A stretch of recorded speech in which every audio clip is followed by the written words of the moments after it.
China could now afford to dream about a different kind of future. Now, because before it had really become a football, it had been kicked around the world.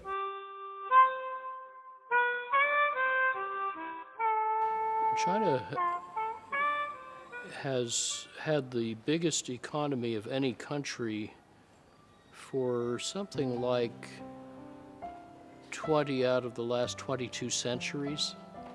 The last two were an anomaly.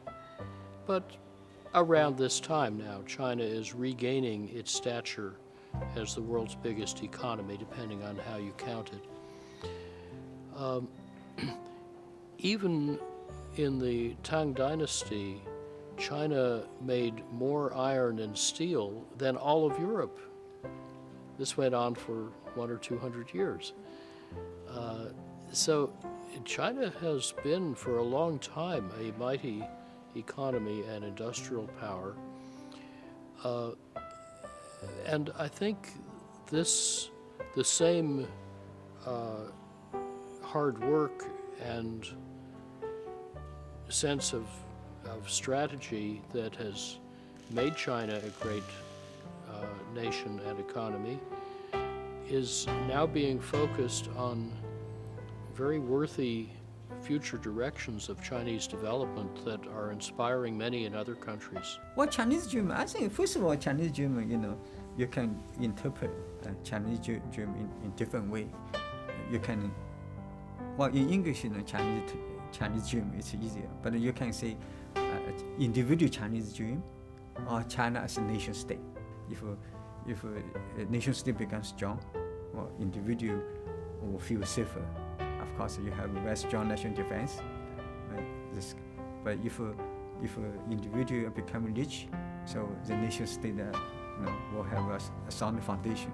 So I think currently, actually, there, the China actually leadership of people actually are moving, in those two directions, accordingly, right? At the state level, also at the individual level. China could now afford to dream about a different kind of future. Now, and so this marks a key break, I think. China now needs to think differently about itself. What sort of society are we trying to build? What are its characteristics? Urbanization, social welfare, levels of prosperity, and so on the one hand. And on the other hand, China could now think for the first time for how long? More than 150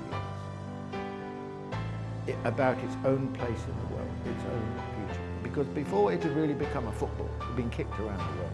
It was so weak. But now it was no longer in that position. China was now transformed. China was strong. China could think about not only what its place should be in the world, but what its role was in the world. Even the beginnings of being a great power. What kind of great power? What is a great power?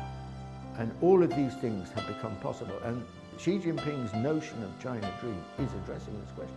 I think the aim of any government in the world is to provide for its people a better condition of life. So that's important. So I suppose what the Chinese dream, if it's to lift the life of people above poverty line, so people can go have income, children can go to school, better health facilities. I think that's better for everyone in the world. What I think is the China dreaming is to keep more good relations with the world. Because if China has good relations in the world, the people have better conditions also. So what I should say is we should have in every parts of the world strong parties, as you have the Communist Chinese Party here.